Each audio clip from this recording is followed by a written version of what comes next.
we are into day 35 of Israel's war and relentless assault on the Gaza Strip. We know that more than 11,000 people have died in the Gaza Strip. Today is the fourth day. We have lost a connection with our colleagues at Al-Quds Hospital because of the intense bombardments that has resulted in the cut of communication and internet cables. Because of the bombardments that has resulted in the destruction of the roads and buildings. So basically, no one can get into Al-Quds Hospital. No one can go out of Al-Quds Hospital.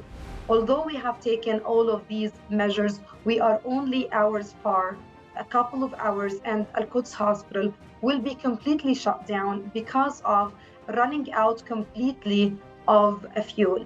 As you know, Israeli soldiers, Israeli artilleries, they are inside Gaza, and there is also snipers everywhere. So any ambulance or a paramedic who try to reach specific places, they are in the threat of losing their life because Israeli forces are targeting ambulances and EMTs too. Assalamu alaikum. Welcome to New Wave Global. I'm Rabia Mahmood. Today we are into day 35 of Israel's relentless assault on the Gaza Strip. This started on October 7th, and since then we know that more than 11,000 people have died in the Gaza Strip alone, and which includes more than 4,500 children. And there are also people and kids, thousands, who are buried under the rubble across the strip. And in addition to all of this, there's been escalation and settler violence in the West Bank, which has resulted again in dozens of killings and in over at least 2,500 people who have been wounded. Today, we are joined by Palestinian Red Crescent's spokesperson, Nibal Farsakh, who is based in Ramallah. And she has joined us at a very crucial moment because at the moment she's super busy. So thanks so much for joining us. We really appreciate that you've taken some time out to speak to us, Nibal. Thank you so much for having me. Yeah, thank you. And firstly, the Palestinian Red Crescent manages a couple of hospital and health facilities in the Gaza Strip and a network of ambulances, which includes in hospitals, the Al-Quds Hospital, which has been targeted repeatedly. Can you please tell us a little something about what's the latest from Al-Quds and your staff in Gaza? Are you even, have you even managed to speak to them? Today is the fourth day. We have lost a connection with our colleagues at Al-Quds Hospital because of the intense bombardments that has resulted in the cut of communication and internet cables. It is also the sixth day Al-Quds Hospital has been isolated due to the closure of all roads that lead to Al-Quds Hospital because of the bombardments that has resulted in the destruction of the roads and buildings. So basically, no one can get into Al-Quds Hospital. No one can go out of Al-Quds Hospital. Particularly, we're talking about intense bombardments that is taking place from all areas surrounding Al-Quds Hospital. And we have witnessed yesterday a direct Israeli attack from Israeli occupation forces for Al-Quds Hospital. They opened fire on the intensive care unit, opened fire on the hospital. This has resulted in the killing of one person, as well as 28 others were injured, two of them in critical injuries, and most of the injuries are children who are currently sheltering inside the hospital. We have inside the hospital around 14,000 civilians, around 500 patients inside the hospital, along with the staff, all of them under continuous panic, continuous fear of losing their life because of the continuous bombardments that is taking place. On top of that, you can't imagine the voice of bombings that is taking place all the night, and they have to hear these sounds with complete darkness since electricity has been almost cut off. We barely have now some fuel that could last a couple of hours ahead.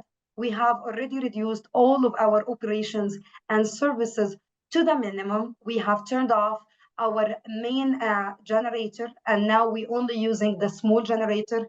We have shut down the surgical ward. We have turned off the oxygen generator, and now we're relying on oxygen cylinders. Although we have taken all of these measures, we are only hours far, a couple of hours, and Al-Quds Hospital will be completely shut down because of running out completely of fuel.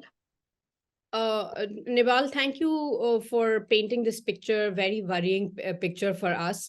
Can you also tell us a little something about how you are, when was the last time you communicated with your staff properly, or how do they send you messages? Because there is a disconnect of internet now, there's no fuel. So are there any ambulances that the Palestinian Red Crescent is managing, which are at the moment by any chance active in Gaza that you know of?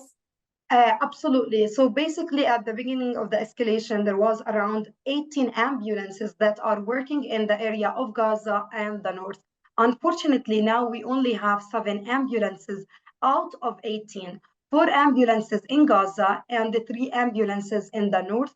So this number is because of Israeli attack on our ambulances. Many ambulances have already went out of service. At least 10 ambulances went out of service due to Israelis' attack, and at least 10 others or less had several damages because of the Israeli bombardments and Israeli airstrikes.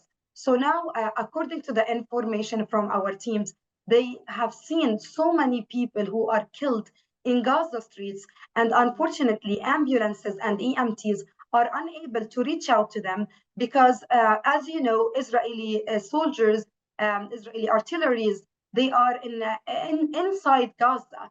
And there is also snipers everywhere. So any ambulance or a paramedic who try to reach specific places, they are in the threat of losing their life because Israeli forces are targeting ambulances and EMTs too. So the scene in Gaza is just horrific. As I said, you can see many people who are killed on the ground and no ambulance can reach out to them. The information we received from our colleagues who are inside Al-Quds Hospital, we managed to receive a couple of messages through the VHF waves, which is unstable, which is encounter to a regular distortion. So that's why it took us like many hours until we got a message from our colleagues at Al-Quds Hospital because of the complete cut of the communication, cellular landline communication, as well as internet communication. The situation inside the hospital is dire. Now our teams, the medical teams, is starting conducting medical care at night using flashlights, their mobile phones, because of the cut of the electricity. No doctor, no nurse, no hospital can operate under such conditions. It's simply dire. We're not only talking about the lack of fuel or running out of fuel. On top of that, as I mentioned, this is the 6th day. Al-Quds Hospital has been isolated. Now we have only very limited amount of food and water. Our teams can't afford giving food and water for the patients or for the medical staff, as well as for 14,000 civilians. Up to this moment, unfortunately, none of the humanitarian agencies were able to deliver aid to Al-Quds Hospital. We call on the international community and to the humanitarian agencies to stand up and intervene immediately to deliver aid to Al-Quds Hospital and save the patients and 14,000 civilians who are currently taking shelter inside the hospital. So quickly, just you're saying it's isolated. Is it in the north, or where exactly is it situated in the Gaza Strip, the hospital? Center, south, where? Al-Quds Hospital is located in Tell al-Hawa area, which is in Gaza. Okay. So basically, all the roads that lead to Al-Quds Hospital are completely closed. No one of our team can go out of the hospital, or no one can get to the hospital. Okay, thank you so much. And it's really worrying the picture you've painted of this one hospital. We've seen that the past 2, 3 days reports of multiple hospitals getting bombed, shelled at. Like Al Shafa is all over the news today. This really old hospital, where thousands have left the premises. There's no electricity, fuel, or water over there as well. And people who've remained are ready. They know that they might not survive this you know, today or these few days. And again, they have also confirmed what we've seen in the news from testimonies is that snipers are everywhere, tanks are everywhere. Also, the Ministry of Health had issued, we're just sharing it for the sake of our viewers, they have put out these statements that 39 babies are on incubators, out of which one has lost its life in the Al Shifa hospitals. There's no oxygen, and at the same time, multiple hospitals of for eye treatments, for psychological treatment, the Rantisi Hospital, Al Nasser hospitals, they have military or snipers outside. And again, no one can go inside hospitals or come out. So this is the situation from Gaza Strip. But can you also quickly just tell us a little something about what's the status of in West Bank, because there have been injuries and you know, extrajudicial killings happening in the West Bank as well, a lot of settler violence. So and we've seen that in Jenin and elsewhere, healthcare professionals have been targeted and they've been injured. So can you just give us a quick overview of the situation in West Bank as well, in terms of, you know, healthcare services and the sector, and how they're reaching people who are getting wounded, and or just to, you know, manage to pick up dead bodies? So basically, the Palestinian Red Crescent is the lead emergency medical service provider in the occupied Palestinian territory. This includes the West Bank and Gaza Strip. And since the beginning of the escalation, our team has been working around the clock to deal with the increasing number of casualties. The West Bank has witnessed various confrontations that is taking place in various Palestinian cities. This has resulted in the killing of dozens of people, as well as over 2,500 injuries. We have witnessed as well an increased number of violence, the increase of violence either from the Israeli occupation forces or from the settlers themselves. This has happened in various Palestinian cities. We also talking about the increased raids of Israeli occupation forces to various cities and camps across the West Bank. The situation is so much dangerous. Even our teams, the Palestinian Red Crescent teams, they have been a target for Israeli occupation forces. We have reported an alarming number of violations against our medical teams, at least 110 or 15 or even more of different violations against our medical teams, starting from denying access to wounded people, which has resulted those wounded people lost their life because they don't have access to emergency medical service, detained our team for a while, threatened our team, hit our team. They were targeting our ambulances with live ammunition. Many paramedics have been injured. Last thing I have heard was yesterday or even the day before, one of a female paramedic in Jenin was targeted with live ammunition while she was trying to save one of the wounded people. The situation in the occupied Palestinian territory, whether in Gaza Strip or in the West Bank, is so much dangerous. And basically, hospitals, paramedics, healthcare workers are not protected. They are a target for Israeli occupation forces.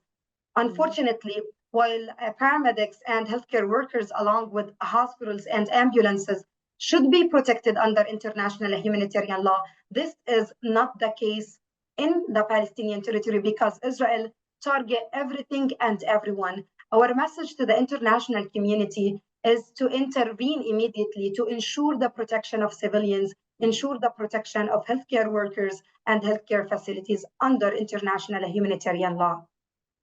Nibal, thanks very much for this very thorough sort of brief on what's happening. It's from a distance really frightening to watch because as you're saying, international law protects healthcare workers even during war. And at the same time, we're seeing statements coming out of the United Nations, Doctors Without Borders, and doctors on the ground that Gaza is turning or could turn into a graveyard for children and for people.